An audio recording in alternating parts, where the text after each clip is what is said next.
Bonjour à tous, aujourd'hui on se retrouve pour une nouvelle vidéo. Donc aujourd'hui on va venir apprendre à créer un bot Discord et pas n'importe quel type de bot en fait. Il va nous permettre d'implémenter dans notre serveur un petit jeu Guess That Number en multijoueur. Donc qu'est-ce que c'est le jeu Guess That Number? En fait c'est un jeu qui permet de tout simplement de deviner un nombre en fait que le bot va créer aléatoirement. Et du coup en fait par exemple si le nombre est de 500 et vous dites 250, le bot va vous dire plus grand. Et ainsi de suite, si vous dites plus haut, il va vous dire plus bas quoi. Donc du coup en fait tous les gens vont pouvoir venir jouer à ce jeu, c'est ça qui est intéressant. Donc dès que quelqu'un va parler en fait, enfin dès que quelqu'un va donner un nombre, le bot va lui répondre et vous allez pouvoir voir la réponse et du coup agir en fonction de cette réponse. Donc c'est un petit jeu sympa, voilà, rien de bien très évolué, mais ça permet d'apprendre un peu à créer un bot Discord et d'interagir avec les utilisateurs. Et aussi d'apprendre un peu Node.js. Donc du coup, en parlant de Node.js, il va vous falloir Node.js avant de faire quoi que ce soit. Donc vous allez venir l'installer tout simplement en fonction de votre OS. Moi je suis sur Windows en 64 bits. Après vous installez en fonction de votre OS. C'est très simple à installer. Pour Windows, c'est un installateur classique comme un logiciel. Et du coup, pour voir si tout s'est bien installé, tout simplement, vous allez lancer une commande dans votre dossier. Donc là où est stocké vos scripts, moi je suis dans un dossier sous WAMP, mais vous inquiétez pas, il y a pas, vous n'avez pas besoin d'être sous WAMP. Du coup, vous allez faire un coup de CMD et ici un coup de Node. Et là, vous voyez, ça vous lance un petit, enfin, vous êtes du coup dans la commande Node. Donc du coup, pour quitter, vous faites CTRL-C, CTRL-C. Donc là, Node.js est bien installé. Ce qu'on va faire en deuxième temps, c'est venir installer la librairie discord.js. Donc pour ça, on va avoir besoin du Node Package Management, donc de npm, qui est installé de base avec Node.js, enfin en tout cas pour l'installateur Windows. Du coup, on va faire un npm i de --save, et là on va venir installer discord.js. Donc on est toujours dans notre dossier, hein. Faire attention, hop. Il va venir installer du coup discord.js, ça prend 2-3 secondes, rien de voilà, une fois que ça c'est fait. Ici du coup vous allez avoir, hop là, dans votre dossier discord.js installé, donc là c'est bon. Ensuite, ce qu'il va nous falloir faire, c'est créer notre application dans Discord. Parce qu'il faut bien indiquer un Discord qu'on va créer un bot et du coup utiliser la librairie développeur. Donc du coup, on va créer une nouvelle application, on va l'appeler bot-youtube. Voilà. On va faire create apps et du coup là notre application est créée. Donc ce qui va nous intéresser ici c'est le client ID, on va en avoir besoin. Et surtout c'est créer un bot user, un utilisateur bot. Parce qu'il faut savoir que notre bot ça va être un utilisateur comme moi. Il va venir se connecter, il va avoir enfin on va pouvoir interagir avec les autres utilisateurs, leur répondre, etc. Donc du coup on fait create a bot user et on va faire yes do it. Et là on a notre bot de créer. Donc du coup ce qui va nous intéresser ici c'est le token. Donc c'est pas un bot public, ni il n'a pas besoin de l'authentification au-dessus. Donc du coup, une fois que ça c'est fait, on va pouvoir venir commencer à coder. Mais avant ça, on va venir quand même, donc là, on pourra commencer à coder, mais notre bot n'est pas relié à notre serveur. Donc pour le relier au serveur, hop là, ça va revenir là, ça. On va devoir le connecter, le relier à notre serveur avec les permissions qu'il lui faut. Donc je vais vous mettre le lien là dans la description, ça permet de générer un lien ici pour donner toutes les permissions et connecter à notre serveur. Donc j'ai coché toutes les permissions parce que je sais que c'est mon bot et qui va pas venir faire n'importe quoi. Donc on va venir récupérer pas le token pardon, ici le client ID. Et du coup on va venir le mettre ici. Et là c'est bon, on a notre lien, on aura juste à cliquer là-dessus. Là il va nous rediriger sur quelque chose, enfin sur un lien de Discord. On va sélectionner notre serveur sur lequel on veut le rajouter et on a toutes les permissions ici de cocher. Et du coup on va venir faire autoriser. On va entendre la petite notification Discord. Hop, attention. Voilà, et ici il va venir nous dire que le bot est autorisé. Et ici on a bien notre bot YouTube qui est comme un utilisateur. Donc là il est offline tout simplement parce que Node.js, notre script Node.js n'est pas lancé.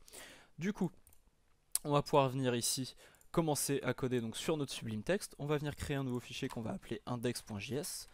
Donc la première chose qu'on va faire c'est, hop là, petit lag. La première chose qu'on va venir faire en fait c'est créer notre, comment dire, enfin venir charger notre librairie. Donc ça va être une constante qu'on va appeler Discord. Et du coup elle va être égale à un require de discord.js. Voilà, comme ceci. Donc après on va venir créer, du coup on va venir utiliser cette librairie. Donc on va créer une deuxième constante qui va s'appeler bot YouTube par exemple. Et qui va être égale à new discord.client. Donc tout simplement on va venir charger l'objet client de notre librairie Discord. Donc une fois que ça c'est fait, on va pouvoir venir le connecter. Donc ça va être quelque chose qui va se passer en dernier, donc on va mettre ça en bas de notre code. Et on va utiliser botyoutube.login. Botyoutube, oui c'est bon, botyoutube.login. Et du coup ici on va venir lui donner en paramètre notre token, le token du bot. Donc ce token-ci. Voilà. Donc voilà, c'est ici que sert notre token. Une fois que ça c'est fait, on va pouvoir du coup commencer à utiliser notre bot et à pouvoir le connecter. Donc la première fonction qui va nous intéresser en fait, ça va être un botyoutube.on. Donc on c'est une fonction de Node.js qui est plutôt pratique, qui permet de du coup écouter quand est-ce qu'un événement quand est-ce qu'il y a un événement et du coup agir en fonction. Donc nous on va écouter l'événement ready, donc c'est quand notre bot va être connecté, et du coup on va venir lancer une fonction, et on va pouvoir faire un petit console.log de par exemple connected. Hop, console.log connected. Et ici normalement quand on va lancer notre script Node.js, dans notre console on va pouvoir voir si le bot est bien connecté. Du coup on va faire un coup de node index.js, donc c'est la commande node qui permet de lancer notre script.js, et on va le lancer. Et ici on va bien voir que ici on a bien connected d'afficher, et qu'ici notre bot est passé en online. Donc voilà, votre premier bot est créé, votre premier bot est connecté, donc vous voyez c'est vraiment pas compliqué. Donc ce qu'on va faire maintenant c'est écouter quand est-ce que l'utilisateur va taper la commande qui nous intéresse pour lancer le jeu. Donc on va dire que cette commande va être par exemple guess-number espace start. Donc du coup on va faire un bot youtube.on du coup message. Donc quand est-ce que l'événement message apparaît, donc quand est-ce qu'un utilisateur envoie un message en fait. Du coup on va lancer une fonction qui va prendre en paramètre message, donc ça va être du coup l'objet message qui va avoir son contenu, etc. Donc du coup on va regarder si le contenu de ce message, donc message.content est égal du coup à par exemple, je sais pas, donc on avait dit guess-number, hop, guess-number start, voilà comme ceci. On va faire un console.log de, on va même pas faire un console.log, on va carrément répondre à la personne qui a lancé cette commande et on va lui dire partie lancée, voilà comme ceci. Tac, on va venir arrêter notre bot et le relancer. Hop, connected. Et du coup ici si on fait un guess-number start, notre bot va venir nous répondre et nous dire voilà, Platiscript partie lancée. Voilà. Donc du coup nous on va garder ce petit message et on va venir créer notre random number, notre nombre aléatoire, d'abord qui va être égal à 0 au début de notre script. Donc du coup var number-random est égal à 0. Voilà. Et ici il va être égal du coup à un vrai nombre aléatoire qu'on va dire compris entre 0 et 5000. Donc on va faire random-number, ici on va mettre plutôt hop un tiret du bas, number, non j'ai dit number underscore random est égal à, du coup on va faire un mat.floor, donc d'abord on va venir arrondir ce nombre aléatoire, ce qui va nous sortir un float, et du coup de mat.random, et du coup ici on va faire fois entre parenthèses 5000 moins 0 et plus 0. Voilà, comme ceci. Donc simplement ça c'est une petite technique pour pouvoir avoir un nombre random compris entre quelque chose et quelque chose. Donc nous en l'occurrence entre 0 et 5000. Donc du coup une fois que ça c'est fait, on va venir faire un petit console.log de number underscore random, parce qu'on veut pas faire, on va pas le répondre à la personne parce que c'est pas le but, sinon ils vont connaître le chiffre à deviner. Donc du coup ici on va venir keep notre bot et le relancer. On va faire ici un petit guess-number start. Hop. Et du coup ici il va nous répondre et dans la console on va bien avoir 543. Donc voilà. Du coup après ce qu'on va faire c'est à chaque fois que quelqu'un va donner va donner un nombre en fait, et ben on va devoir regarder si c'est le bon ou pas. Mais d'abord avant de faire ça, ce qu'on va faire c'est créer un boolean en fait qui va nous permettre de regarder si une partie est lancée. Donc partie underscore launch, on va dire launch, voilà comme ceci, est égal à false. Ensuite, ici, lorsque la partie est lancée, ben on va le passer à true. Voilà. Et du coup, comme ça nous permet ensuite de savoir quand est-ce que, si quelqu'un envoie un chiffre, de regarder si une partie est lancée, et du coup, si une partie est lancée, lui répondre, et dans le contraire, on va pas lui répondre. Du coup, on va venir faire aussi une commande pour stopper cette partie. Donc si quelqu'un souhaite la stopper, donc message.content. Après, je gère pas les autorisations là-dessus, mais on va dire que tout le monde peut stopper la partie. Après, voilà, vous gérez derrière comme vous voulez. Du coup, on va faire un guess number stop. Et du coup, ce qu'on va faire ici, on va récupérer ça et on va faire partie stoppée. Voilà, et on va faire partie launch est égal à false.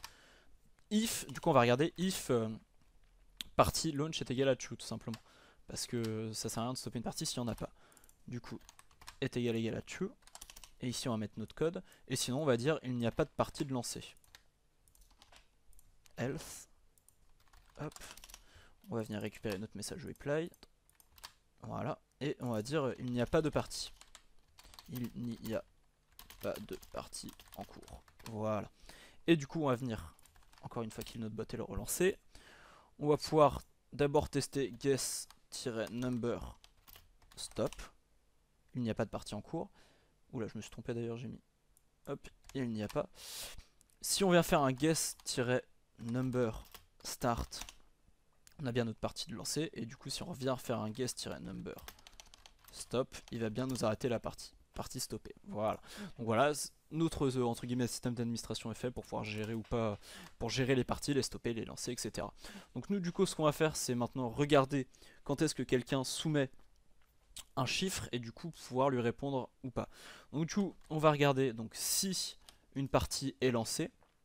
Donc if partie underscore launch. Et du coup, si le message du contenu n'est pas vide. Donc différent de nul. Voilà, comme ceci. Donc une fois que ça c'est fait, on va pouvoir regarder si le nombre est un entier. Donc on va faire if number.isInteger. Integer, voilà, comme ceci. Et du coup, là-dedans, on va devoir faire un parseInt. Donc c'est une fonction qui va nous permettre de parser, donc de transformer notre string que le joueur va rentrer en entier. Du coup, on va faire un parseInt de message.content. Voilà. Et donc du coup ici, si c'est le cas, on va pouvoir exécuter du code et sinon bah on s'en fiche. Clairement le bot va pas répondre, il va vraiment rien dire. Du coup, si le message.content ici est plus grand que notre number underscore random, alors du coup on va lui dire bah non, plus petit. Donc on va faire un message.applied de plus petit. Et du coup on va venir faire l'inverse si le nombre est plus grand. Plus grand. Voilà. Et du coup, si en l'occurrence, on va même faire plutôt un else if, et du coup, la dernière condition qui reste, c'est si le message est le même, du coup, on va pouvoir faire, du coup, ça va faire, par exemple, si moi je gagne, ça va faire platiscript virgule quelque chose, du coup, on va dire platiscript virgule a gagné la partie. Et du coup, on va venir arrêter notre partie. Donc, on va faire un party underscore, hop là. Party underscore launch est égal à false. Voilà. Donc là on a fait notre, on a fait le principal du gros code. Donc enfin le plus gros du principal code plutôt. Et du coup on va pouvoir venir le tester. Donc on va faire un CTRL C. On va lancer node index.js. Notre bot est bien connecté. On va faire un guess-number start. Hop, notre partie est lancée. Si on rentre 300. Donc là, on n'a pas notre... Si, on a notre message affiché plus grand, en l'occurrence parce que notre nombre est 1212. Et si on tape 2000, il va nous dire plus petit. Et si on tape 1212, hop, platiscript a gagné la partie. Et si je retape des chiffres, voilà, le jeu ne va pas se relancer.